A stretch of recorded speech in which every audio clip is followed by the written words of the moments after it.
വിയർപ്പും കണ്ണീരും പൊട്ടിച്ചിരികളാക്കിയ അധ്വാനശീലരുടെ സ്വപ്നഭൂമിയായിരുന്നു ഇവിടം. മലമ്പനിയും കാട്ടുമൃഗങ്ങളെയും തോൽപ്പിച്ച് അവരിവിടെ പൊന്നു വിളയിച്ചു. നമ്മുടെ വിദേശ നാണ്യത്തിന്റെ ലിസ്റ്റ് ഈയിടെ റിസർവ് ബാങ്ക് പ്രസിദ്ധീകരിച്ചില്ലേ? അത് ഈ പാവങ്ങളുടെ അധ്വാന ഫലമായിരുന്നു. പക്ഷേ ഇവർക്ക് പൗരാവകാശങ്ങളില്ല. ഇവരുടെ കുട്ടികൾക്ക് പഠിക്കാൻ സ്കൂളില്ല, ചികിത്സിക്കാൻ ആശുപത്രിയില്ല. രണ്ടാം തരം പൗരന്മാർ. ഇന്നിവരെ ശല്യം ചെയ്യാൻ കാട്ടുമൃഗങ്ങളില്ല. പകരത്തിന് പുതിയ തരം മൃഗങ്ങൾ, അധികാരവർഗങ്ങൾ. ഇതാണ് ആദ്യത്തെ വെടികൊണ്ട് വീണ വർഗീസിന്റെ വീട്. വിവാഹപ്രായമെത്തിയ 2 പെൺകുട്ടികളാണ് വർഗീസിനുണ്ടായിരുന്നത്. അവരും മരിച്ചു. ബലാത്സംഗം ചെയ്യപ്പെട്ടു എന്ന വാർത്ത പത്രത്തിൽ അച്ചടിച്ചു വന്നാൽ ആരാണ് അവരെ വിവാഹം കഴിക്കാൻ തയ്യാറാവുക? ആത്മഹത്യയല്ലാതെ മറ്റു മാർഗമൊന്നുമില്ലായിരുന്നു.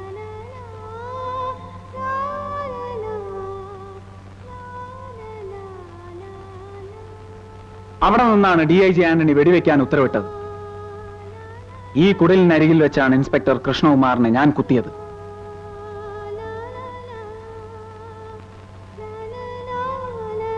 മൂന്ന് തവണയുണ്ടായ ഉരുൾപൊട്ടലിനെ അതിജീവിച്ചവരാണ് ഇവർ. പക്ഷെ തകർന്നുപോയി. ഇവരുടെ മൺചട്ടിയും മൺകലവും വരെ പോലീസ് ക്യാമ്പുകളിൽ റിഡക്ഷൻ സെയിൽ നടത്തി. ഇവിടെ ഉള്ളവരൊക്കെ ഇപ്പൊ എവിടെ? വരൂ, കാണിച്ചു തരാം.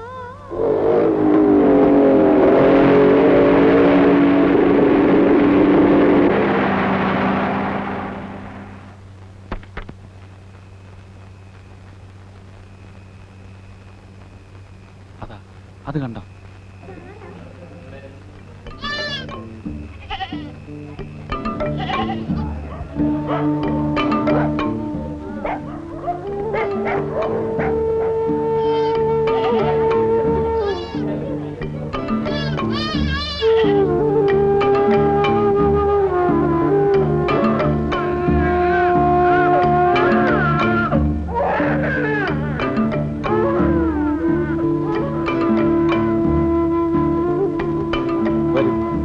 നമുക്ക് അങ്ങോട്ട് പോകാം.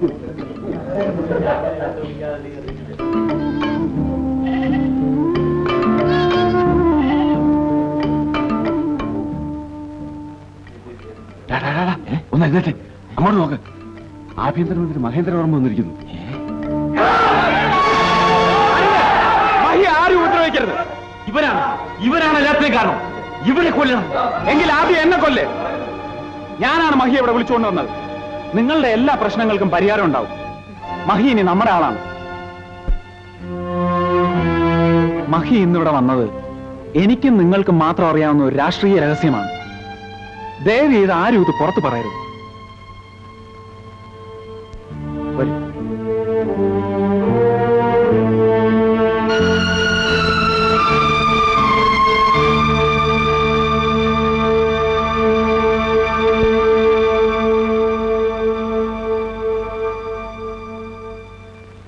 മഹി, ഞാൻ ആദ്യം പോവാം. മഹി പറയാൻ വന്നാൽ മതി. സൂക്ഷിക്കണം.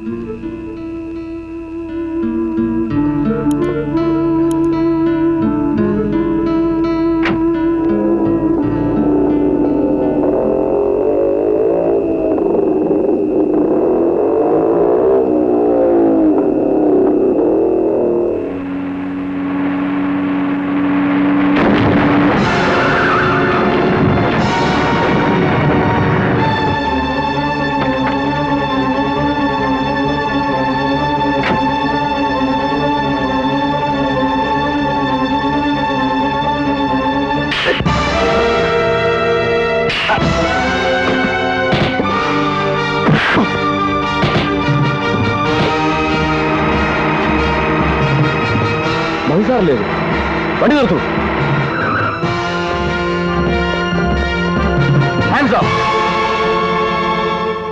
അനങ്ങിപ്പോകരുത്. ഞങ്ങളൊരു കഞ്ചാവ് വീട്ടേക്ക് പോകുന്ന വഴിയാ. സാറങ്ങിനോട് എത്തി. Hands up.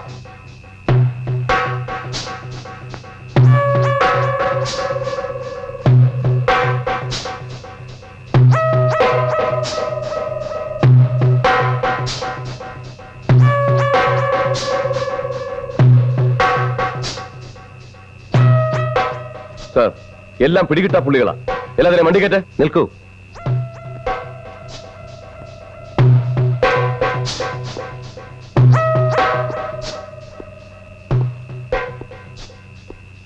നിങ്ങൾ പൊയ്ക്കോളൂ. സാർ, ഇവർ ഒന്നും പറയണ്ട, പോകാനാ പറഞ്ഞത്.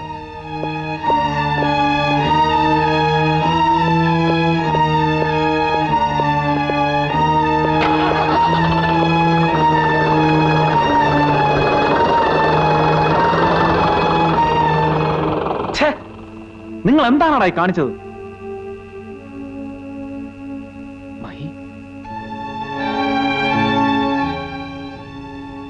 എന്താ ഇത്? ഇല്ല, എനിക്കൊന്നുമില്ല. നമുക്ക് ഏതെങ്കിലും ഹോസ്പിറ്റലിൽ പോകാം. വേണ്ട, അവർ അടുത്ത പോലീസ് സ്റ്റേഷനിൽ വിവരം അറിയിക്കുന്നതിന് മുമ്പ് നിങ്ങൾ രക്ഷപ്പെടും. പോകാൻ.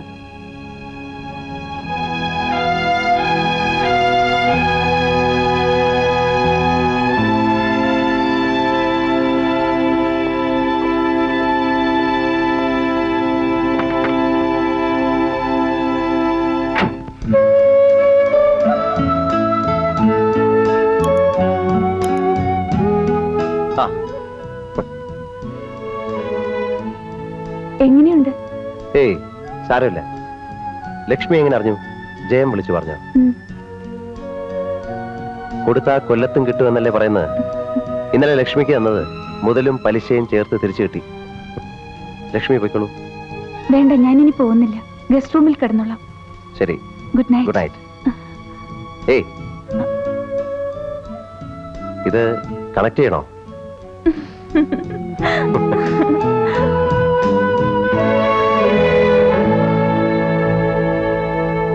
ഞാൻ ഇത്രയും കാലം നിങ്ങളെയൊക്കെ പഠിപ്പിച്ചത് വെറുതെ ആയെന്നാണ് തോന്നുന്നത്.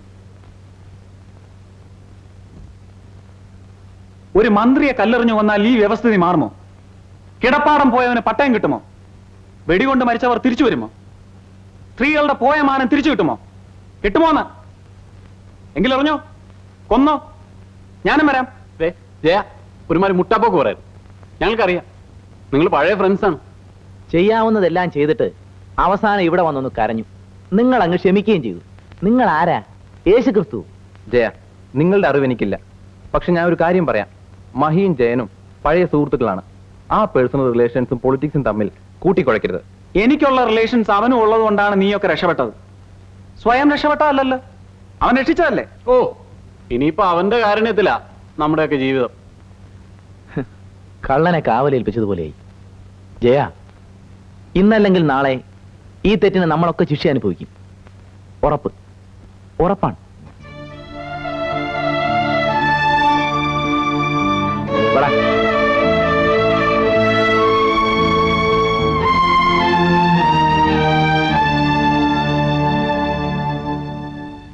ജയനെയും അവന്റെ കൂട്ടുകാരെയും വർഷങ്ങളായി എനിക്കറിയാം.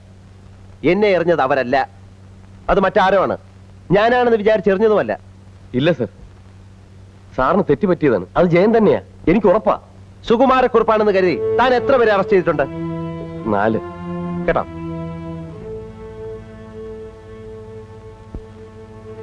കണ്ടെങ്കിൽ കണ്ടെന്ന് പറഞ്ഞാ മതി, കണ്ടില്ലെങ്കിൽ കണ്ടില്ല എന്ന് പറയണം. അത് മുഖത്ത് നോക്കി സംസാരിക്കണോ? ജയനെത്താൻ കണ്ടോ? ഞാൻ കണ്ടില്ല. ജയനെ പോലൊരാൾ. ജയനെ പോലെ ഒരാളെ അല്ല, ജയനെത്താൻ കണ്ടോ? ഇല്ല സർ, ഇല്ല. ഇല്ല. ജയനെ പോലെ ഒരാളെ കണ്ടതിനാണ് ഇയാൾ ഈ കാടുവിളക്ക് വന്നിരിക്കുന്നത്. അധികം സ്മാർട്ട് ആകരുത്. ആവശ്യമില്ലാത്ത കാര്യങ്ങളിൽ ഇടപെടുകയും ചെയ്യരുത്. മനസ്സിലായോ? മനസ്സിലായി. എന്ത് മനസ്സിലായി? മനസ്സിലാവാത്ത കാര്യങ്ങൾ മനസ്സിലായി എന്ന് പറഞ്ഞാൽ മനസ്സിലായത് കൂടെ മനസ്സിലാകാതെ പോവും. മനസ്സിലായോ? ശരി സർ. തപ്പയ്ക്കോ.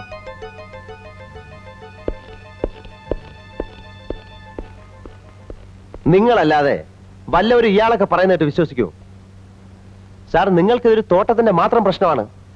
എന്നെ സംബന്ധിച്ച് പ്രസ്റ്റീജ് ഇഷ്യൂ ആണിത്. ജയനെ കയ്യിൽ കിട്ടിയാൽ ഞാൻ വിടുമോ സാർ? എന്തായാലും ഇത് മഹാബോറായി പോയി. വെറും ഒരു SIയെയും കൂട്ടി മുഖ്യമന്ത്രി ആഭ്യന്തരമന്ത്രിയോട് കൂട്ടിച്ചോദിക്കുക. ഇതൊരുമാതിരി അടുക്കളക്കാരി പെണ്ണുങ്ങളുടെ സ്വഭാവമായി പോയി. ഏതായാലും നമുക്ക് നാളെ സംസാരിക്കാം. എനിക്കൊന്ന് കിടക്കണം, വല്ലാത്ത ക്ഷീണം.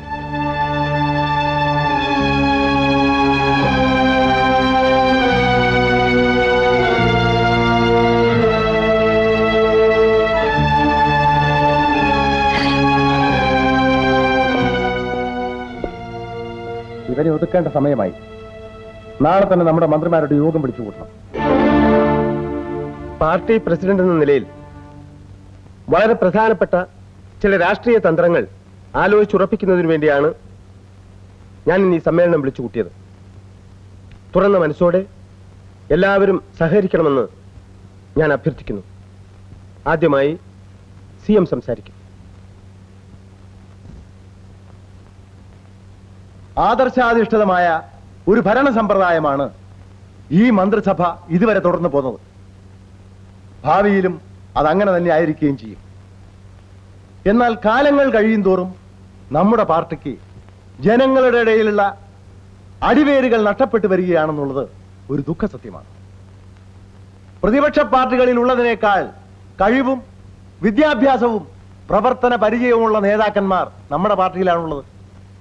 ആരാണവർ? നമ്മൾ തന്നെ. കഴിവുള്ള നമ്മളെല്ലാം അധികാരത്തിന്റെ കസേലകളിൽ കുത്തിയിരുന്നാൽ പാർട്ടി ആര് നയിക്കും? ആര് വളർത്തും? ഈ മന്ത്രി ഉദ്യോഗം എന്ന് പറഞ്ഞാൽ it is only A glorified managers post. ഒരു IAS കാരന് ചെയ്യാനുള്ള പണിയേ ഇവിടെയുള്ളൂ. സമൂഹത്തിന്റെ താഴേക്കടയിൽ നിന്ന് വേണം നാം ഇനി പാർട്ടിയെ പടുത്തുയർത്തേണ്ടത്. ഹരിജനങ്ങൾ, ഗിരിജനങ്ങൾ, തൊഴിലാളികൾ, ചെറുകിട കർഷകർ, അഭ്യസ്തവിദ്യരായ തൊഴിൽ രഹിതർ, ഇവരുടെ എല്ലാം ആത്മാവ് ഇന്ന് പ്രതിപക്ഷങ്ങളുടെ കൂടെയാണ്. മന്ത്രി കസേരകൾ വലിച്ചെറിഞ്ഞ് നാം തന്നെ അവരുടെ ഇടയിലേക്ക് ഇറങ്ങിച്ചെല്ലണം. എങ്കിൽ മാത്രമേ പാർട്ടിക്ക് നഷ്ടപ്പെട്ട ഉയിരും തേജസ്സും തിരിച്ചു കിട്ടുകയുള്ളൂ. അവറാച്ചനെയും എന്നെയും കേശവ് പിള്ളയെയും പോലുള്ള വൃദ്ധന്മാർ ഈ വൈകിയ വേളയിൽ പാർട്ടി പ്രവർത്തനത്തിന് ഇറങ്ങുന്നതിൽ അർത്ഥമില്ല. ഓടി നടന്ന് ജോലി ചെയ്യാനുള്ള ആരോഗ്യം ഞങ്ങൾക്കില്ല. നിങ്ങളിൽ യുവരക്തവും ഊർജ്ജസ്വലതയുള്ളവരുണ്ട്, പ്രവർത്തനശേഷിയുള്ളവരുണ്ട്. രാഷ്ട്രം നിങ്ങളെ ഉറ്റുനോക്കുന്നു, പാർട്ടി നിങ്ങളെ ഉറ്റുനോക്കുന്നു, ജനങ്ങൾ നിങ്ങളെ ഉറ്റുനോക്കുന്നു. അത് കണ്ടില്ല എന്നടിച്ചാൽ ചരിത്രം നിങ്ങൾക്ക് മാപ്പ് തരില്ല. പക്ഷെ ഒരു കാര്യം നിങ്ങൾ ഓർക്കണം, മഹാത്മാഗാന്ധിയും AKജിയും ഒരിക്കലും മന്ത്രിമാരായിരുന്നിട്ടില്ല. പക്ഷേ ജനങ്ങൾ ഇന്നും ആരാധനയോടെ അവരെ സ്മരിക്കുന്നു. എല്ലാവരും കൂടി ഒരുമിച്ച് പുറത്തു പോയാൽ അത് അനാവശ്യമായ തെറ്റിദ്ധാരണകൾക്ക് ഇടവരുത്തും. അതുകൊണ്ട് ആദ്യ ബാച്ച് എന്ന നിലയിൽ ഗ്രാമവികസന മന്ത്രി ശ്രീ ഗോപാലപിള്ളയും ആഭ്യന്തരമന്ത്രി ശ്രീ മഹീന്ദ്രവർമ്മയും പാർട്ടി പ്രവർത്തനത്തിനു വേണ്ടി മന്ത്രിസ്ഥാനം രാജിവെക്കണമെന്ന് ഞാൻ അപേക്ഷിക്കുന്നു.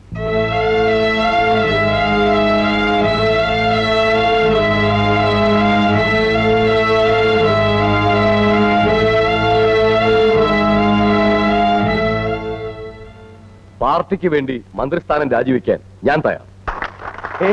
എന്താ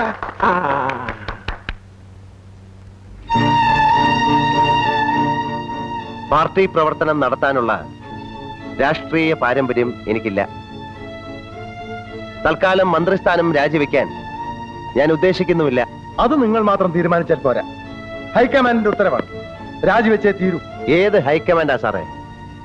നമ്മുടെ കാര്യം തീരുമാനിക്കേണ്ടത് നമ്മളല്ലേ? ഹൈക്കമാൻഡാണോ? എനിക്ക് രാജിവെക്കാൻ സൗകര്യമില്ലെന്ന് സാറ് വരെ പറഞ്ഞ് മനസ്സിലാക്ക്. ലക്ഷക്കണക്കിന് രൂപ ചെലവഴിച്ച ഞാൻ ഈ കസേരയിലെത്തി. അത് സാറിനും അറിയാമല്ലോ. അതിന്റെ പലിശയെങ്കിലും ഞാനൊന്ന് ഈടാക്കട്ടെ. ഞാൻ ഒഴികെ ആർക്കും ധൈര്യമായിട്ട് രാജിവെക്കാം. മുടക്കൊന്നുമില്ലല്ലോ, സമ്പാദ്യമല്ലേ ഉള്ളൂ. അല്ലെങ്കിൽ തന്നെ മന്ത്രിമാരെങ്ങനാ സാറേ പാർട്ടി പ്രവർത്തനത്തിന് ഇറങ്ങുന്നത്? ശർക്കര ഭരണിയിൽ കിടന്ന കൈകളാ. അത് വെറും ഭരണിയിൽ ചെല്ലുമ്പോഴേ ചൊറിയും. എക്സ്ക്യൂസ് മീ, എനിക്ക് നല്ല സുഖമില്ല. ഡോക്ടറെ ഒന്ന് കാണണം.